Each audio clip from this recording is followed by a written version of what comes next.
जय हिंद दोस्तों, स्वागत है आपका राज ट्यूटोरियल चैनल पर। चलिए हम लोग इतिहास के नेक्स्ट टॉपिक यानी 8वां टॉपिक शैव धर्म के बारे में हम लोग अध्ययन करेंगे। तो चलिए बिना देर किए हुए शैव धर्म के बारे में अध्ययन करते हैं। किस धर्म के बारे में पढ़ेंगे? शैव धर्म के बारे में पढ़ेंगे। शैव धर्म भगवान शिव की पूजा करने वालों को शैव अथवा शिव से संबंधित धर्म को शैव धर्म कहा गया। यानी भगवान जो शिव की पूजा करने वाले थे उनको शैव कहा गया, और शैव से संबंधित जो धर्म था उसको शैव धर्म कहा गया है। शिवलिंग उपासना का प्रारंभिक पुरातात्विक साक्ष्य हड़प्पा संस्कृति के अवशेषों से मिलता है। ऋग्वेद में शिव के लिए रुद्र नामक देवता का उल्लेख है। ऋग्वेद में शिव के लिए कौन सा? रुद्र नामक देवता का उल्लेख है। ठीक ना। यदि दोस्तों यह वीडियो आपको अच्छा लगता है तो लाइक कीजिए, सब्सक्राइब कीजिए, और जो भी पिछले वीडियो नहीं देखे हैं तो जाकर देखिए, चूँकि इससे ज़्यादा आपको समझ में आएगा। तो चलिए और शिव धर्म के बारे में हम लोग आगे पढ़ते हैं। अथर्ववेद में शिव को भव, सर्व, पशुपति या भूपति कहा गया है। अथर्ववेद में शिव को क्या कहा गया है? भव कहा गया है, सर्व कहा गया है, पशुपति कहा गया है, भूपति कहा गया है। ठीक। शिवलिंग पूजा का पहला स्पष्ट वर्णन मत्स्य पुराण में मिलता है। यानी लिंग पूजा का स्पष्ट वर्णन कहाँ मिलता है? तो मत्स्य पुराण में मिलता है। महाभारत के अनुशासन पर्व से भी शिवलिंग का पूजा का वर्णन मिलता है। महाभारत के जो अनुशासन है उससे भी, ठीक ना, लिंग पूजा का वर्णन मिलता है। रुद्र की पत्नी के रूप में पार्वती का नाम तैत्तिरीय आरण्यक में मिलता है। रुद्र के पत्नी के रूप में पार्वती का नाम क्या मिलता है? तैत्तिरीय आरण्यक में मिलता है। कहाँ मिलता है? तैत्तिरीय आरण्यक में मिलता है। शिव की पत्नी के सौम्य रूप है। कौन कौन सा रूप है? पाध्या है, पार्वती है, उमा है, गौरी है और भैरवी है। शिव की पत्नी का सौम्य रूप कौन कौन सा है? पाध्या है, पार्वती है, उमा है, गौरी है और भैरवी है। वामन पुराण में शिव संप्रदाय की संख्या 4 बताई गई है। यानी कि वामन पुराण में शिव संप्रदाय कितने थे? तो 4 थे। पहला क्या था? पशुपत। दूसरा क्या था? कपालिक। तीसरा क्या था? कालामुख। चौथा क्या है? लिंगायत। ठीक। पशुपत संप्रदाय का सर्वाधिक प्राचीन संप्रदाय है। इसके संस्थापक लकुलिश थे, जिन्हें भगवान शिव के 18 अवतारों में से एक माना जाता है। पशुपत संप्रदाय के जो प्राचीन संप्रदाय सबसे प्राचीन है, पशुपत संप्रदाय जो है वो सबसे क्या है? प्राचीन संप्रदाय है। इसके संस्थापक कौन है? तो लकुलिश थे, जिसे भगवान शिव के 18 अवतारों में से एक माना जाता है। भगवान शिव के कितने अवतारों में से एक माना जाता है? 18 अवतारों में से एक माना जाता है। पाशुपत संप्रदाय के अनुयायियों को पंचार्थिक कहा गया है। इस मत का प्रमुख सैद्धांतिक ग्रंथ पशुपत सूत्र है। श्रीकर पंडित एक विख्यात पशुपत आचार्य थे। ये जो थे पाशुपत संप्रदाय के अनुयायियों को क्या कहा जाता था? पंचार्थिक कहा गया है। और इस मत का प्रमुख सैद्धांतिक ग्रंथ को क्या कहा गया? पाशुपत्र सूत्र है। ठीक ना। और श्री शंकर एक विख्यात जो है पाशुपत आचार्य थे। यानी श्री शंकर जो थे पंडित एक विख्यात पाशुपत आचार्य थे। चलिए आगे पढ़ते हैं। कपालिक संप्रदाय के इष्टदेव भैरव थे। अब इस संप्रदाय का प्रमुख केंद्र श्रीशैल नामक स्थान था। कपालिक जो संप्रदाय था इसका इष्टदेव कौन थे? भैरव थे, और इसका प्रमुख केंद्र श्रीशैल नामक स्थान था। कालामुख संप्रदाय के अनुयायियों को शिव पुराण में महावतधर कहा गया है। कालामुख संप्रदाय में अनुयायियों को, शिव के अनुयायियों को क्या कहा गया है? तो महावर्तधर कहा गया है। इस संप्रदाय के लोग नर कंपाल में ही भोजन, जल एवं सुरापान करते हैं और साथ ही अपने शरीर पर चिता की भस्म मलते हैं। कहने का मतलब है कि संप्रदाय के लोग थे किस में भोजन करते थे? तो नर कपाल में ही भोजन, जल एवं सुरापान करते थे, और ये अपने जो भस्म होता था शरीर का, वो चिता जो है जो जला दिया जाता है उसको जो है शरीर पर भस्म को मलते थे। ठीक।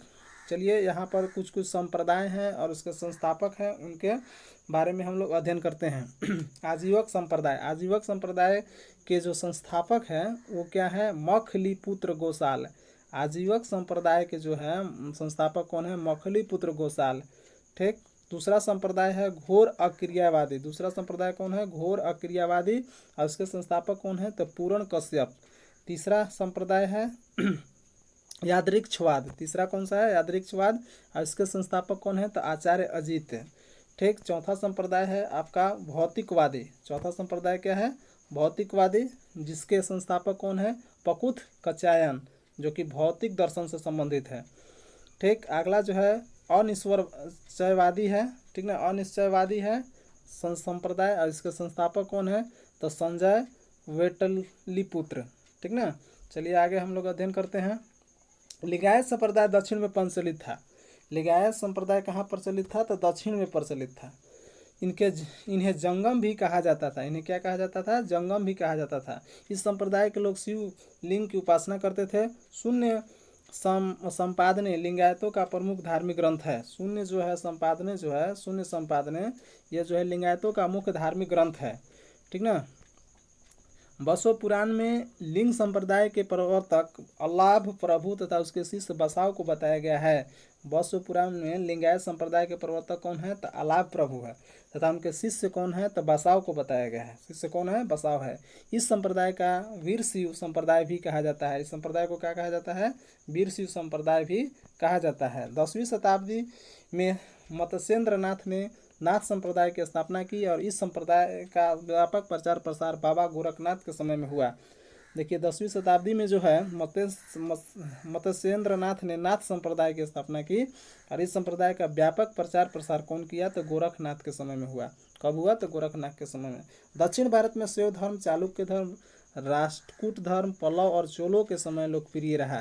किस किस के समय जो है शैव धर्म जो है प्राचीन रहा या लोकप्रिय रहा? तो चालुक्य धर्म, चालुक्य राष्ट्रकूट, पल्लव और चोलों के समय जो है यह शैव धर्म जो था वो लोकप्रिय रहा।